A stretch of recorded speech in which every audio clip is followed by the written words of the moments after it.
이렇게 기본적인 컴퓨터 원리가 있는데, 그럼 이제 컴퓨터가 처음에 어떻게 만들어져가지고 발전을 해왔는지 그걸 한번 보자고요. 예.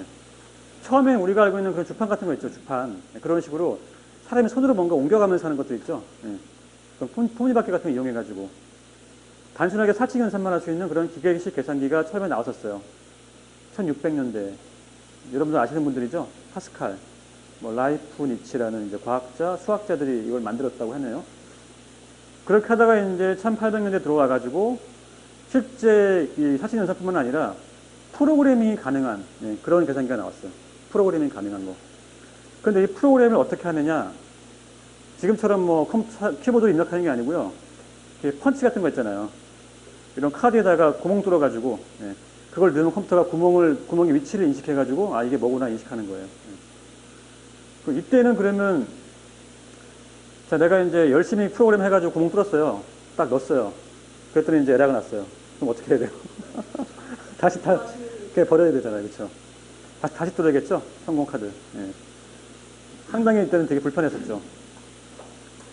그래서 이거 가지고서 뭐 크게 제가 볼 때 이거 하는 것보다는 암산이 더 빠졌을 것 같아요. 암산하는 게. 그렇죠? 하여간에 이제 이런 식으로 뭔가 이제 프로그래밍을 하려는 시도가 있었어요. 뭔가 이제 이때서부터 뭔가 이제 입력 장치에 대한 게 나왔죠. 그렇죠? 이때 입력 장치는 천공기죠. 그럼 출력 장치는 뭘까요?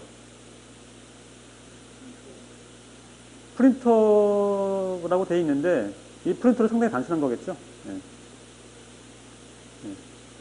하여간에 하여튼 기본적인 수준에서의 그런 뭔가 인풋 아웃풋만 있었어요. 이때는. 자, 그렇게 하다가 이제 요때 이제 이 폰 노이만이라는 수학자가 이 폰 노이만 구조를 만들면서 제일 처음 나왔던 컴퓨터가 이 ENIAC이에요, ENIAC. 이때 이제 최초로 이 진공관 트랜지스터를 사용해서 전자식 컴퓨터가 나오게 됐죠.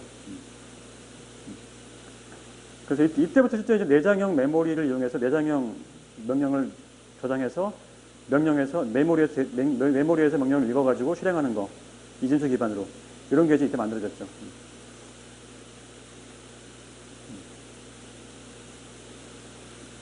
자, 그럼 이때 같은 경우에 어차피 이제 사람이 이제 이걸 제가 다 제어를 해야 되잖아요, 사람들이. 지금 같은 경우 사람들이 키보드가 있고 그다음에 모니터가 있을 거 아니에요. 그럼 내가 그것들을 보고 실시간으로 어떻게 돌아가는지를 다 알 수가 있잖아요. 근데 이때만 해도 그런 것들이 되게 부족했죠. 그러니까 이제 프로그래밍 환경이 되게 열악했다 이거죠. 뭔가 지금처럼 뭐 포젤처럼 프로그래밍 할 수 있는 그런 툴 같은 것도 없었고, 상당히 원시적인 방법으로 이렇게 이제 명령어를 넣겠죠. 그러면서 이제 현대 컴퓨터가 등장하면서 이제 진공관이 이렇게 IC가 나오면서 IC가 도입되면서 그 고집적화됐고, 그렇죠? 그 다음에 지금처럼 OS가 도입되면서 키보드와 모니터 이런 것들이 들어가면서 좀 더 이제 사람이 컴퓨터와 그 대화하기 쉽게 그런 구조로 바뀌었죠.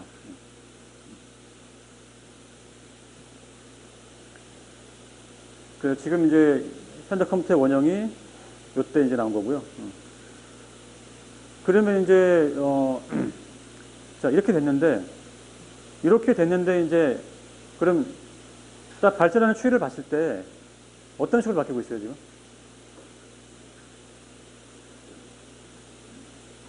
이 발전하는 추이를 봤을 때 어떤 그런 핵심적인 키워드가 있어요, 이 안에. 발전하는 그 단계를 보시면 어떤 키워드가 이 안에 담겨 있어요.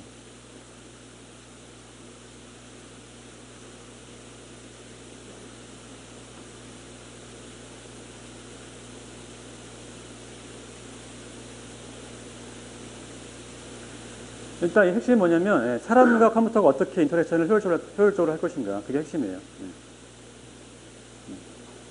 그러니까 휴먼 컴퓨터 인터랙션을 측면으로 해서 발전을 하고 있어요.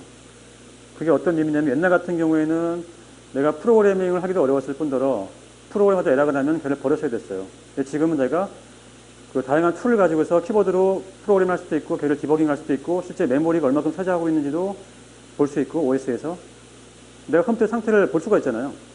현재 상태가 얘가 어떤지. 근데 얘가 이때 같은 경우는 컴퓨터 내부 상태가 어떤지를 보기 위해서는 상당히 불편했었어요. 그것들을 하기 위해서 여러 가지 명령어를 쳤었어야 됐고, 그렇죠? 그리고 이때 컴퓨터의 크기는 어땠죠? 우리 웬만한 빌딩 하나 사이즈였어요. 빌딩 하나 사이즈. 이때만 해도 이렇게 퍼스널 컴퓨터가 각각 집안에 아니면 내 그 손 안에 들어오리라고는 아무도 예상 못했죠. 자, 그래서 하여튼간에 이렇게 컴퓨터가 만들어졌는데, 자, 이것들을 이제 효율화하는 게 되게 핵심이잖아요. 효율화. 그럼 이걸 효율화하기 위해서 이제 아까 얘기했던 그런 병렬 처리 같은 게 등장했고, 그렇죠? 그리고 이 컴퓨터 하나를 가지고서 이제 뭔가를 하다 보니까 불편하잖아요. 그래서 그러지 말고 여러 가지 컴퓨터를 같이 묶어가지고 얘를 하나의 컴퓨팅 파워를 활용해보자. 그래서 클러스터링, 그렇죠? 그래서 클러스터링 개념이 나왔고, 그 다음에 이제 지금 들어서 나온 것들이 가상화를 기반으로 한 클라우드 컴퓨팅이 나왔죠. 네. 그러니까 구름이라고 하는 그 속에다가 다 컴퓨팅 자원을 놔놓고 사용자는 그거 몰라. 나는 거기 뭐 있는지 모르겠지만 나는 쓰고 싶어. 내가 원하는 거 다 줘. 네. 그런 식으로 바뀌고 있죠. 네. 점차 이제 이렇게 각자 독립적인 디바이스 장치에서 이것을 확장시켜서 여러 개를 묶어서 컴퓨팅 파워를 내는 쪽으로 발전하고 있죠. 근데 그걸 묶는 것들도 그냥 묶는 게 아니라 가상화를 통해서 묶는 거죠. 그게 요즘엔 이제 나오고 있는 그런 컴퓨팅 구조가 되겠죠. 그래서 컴퓨터 시스템 분리는 뭐 개인용 컴퓨터, 그렇죠? 여러분들 쓰시고 계시는 그런 퍼스널 컴퓨터 되겠죠. 그 다음에 인베디드 컴퓨터. 그러니까 특징은 이제 얘 같은 경우는 그 이제 PC에서 여러 가지 내가 아래한 거리나 MP3 같은 것들을 내가 듣고 싶으니까 그런 것들을 동시에 내가 실행시켜주기 위한 그런 구조를 갖고 있겠죠.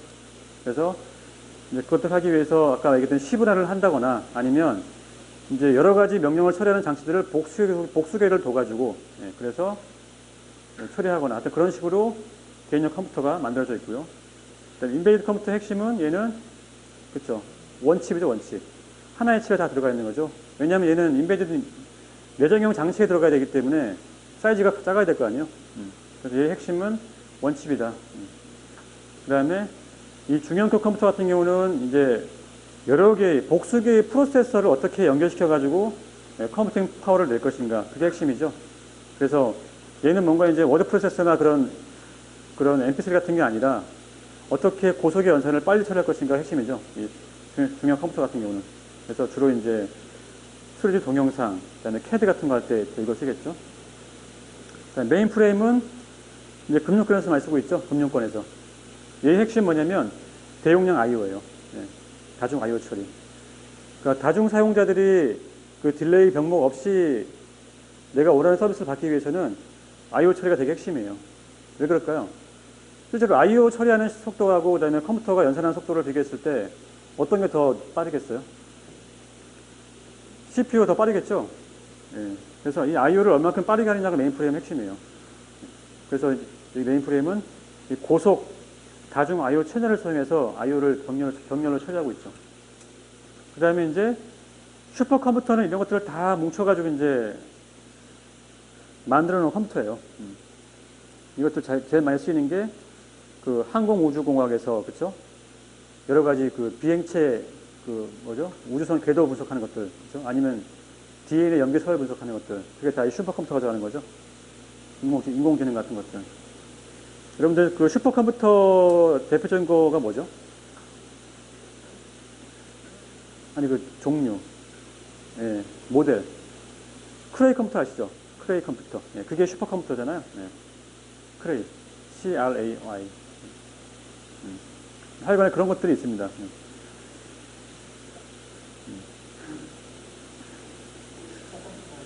네. 사는데요? 구입하는데요? 글쎄요, 그건 모르겠는데요. 근데 돈이 있으면 살 것 같은데요? 돈이 엄청 비싸서 그렇지. 네.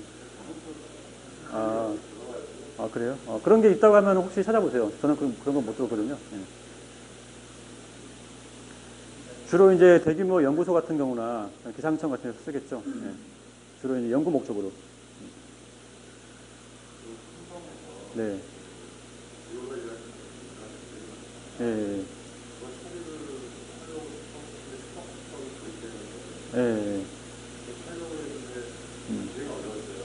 그런 곳이라고 한다면 여러 개의 컴퓨터를 묶어가지고 이제 그런 중간에 클러스터링 미들웨어를 얹어가지고서 이 슈퍼컴퓨터 비슷하게 구현할 수도 있겠죠. 그렇게 해도 분리됩니다.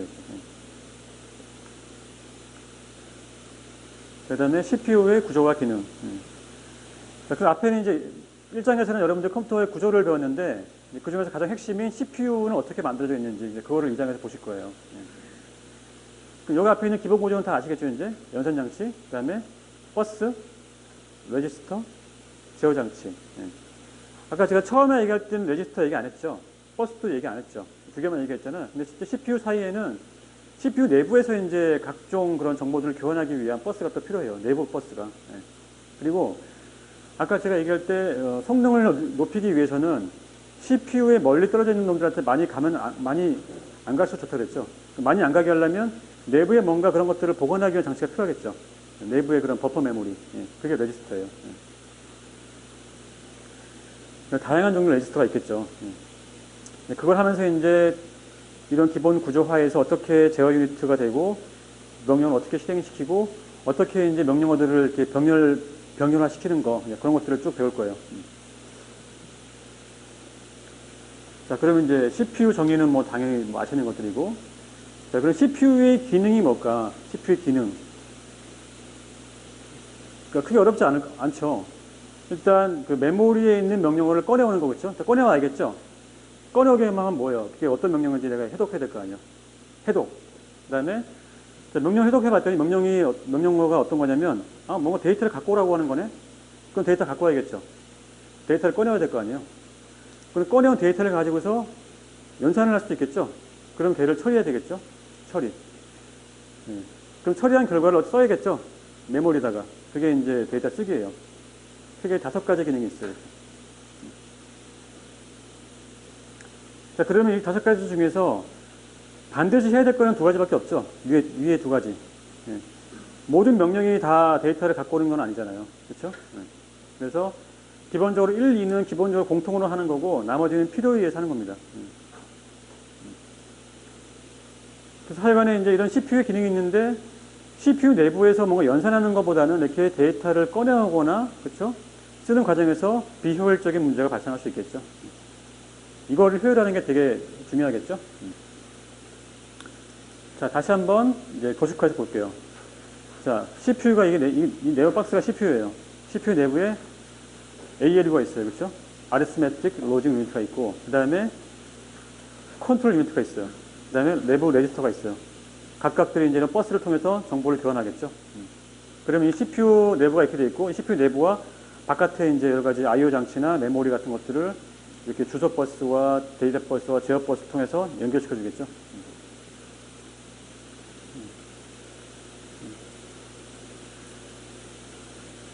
그래서 이제 뭐 ALU가 하는 역할들은 더하기 빼기, 그 다음에 논리 연산, 그렇죠? AND 연산, 뭐 OR 연산 그런 거 있죠.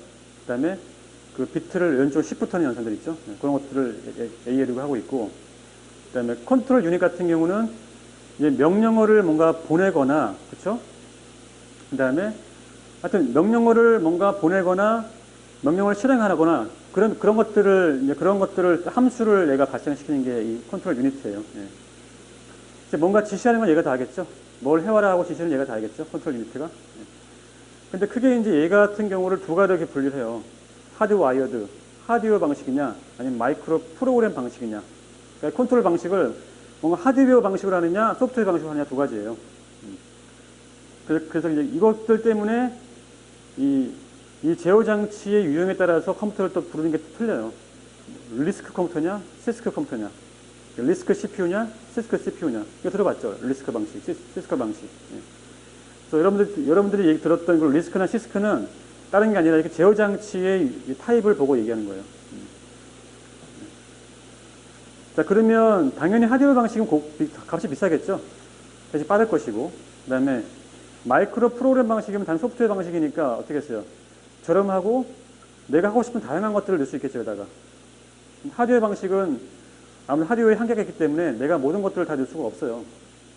그래서 제어 신호 명령 개수가 얘는 작아요. 얘는 명령 개수가 많고.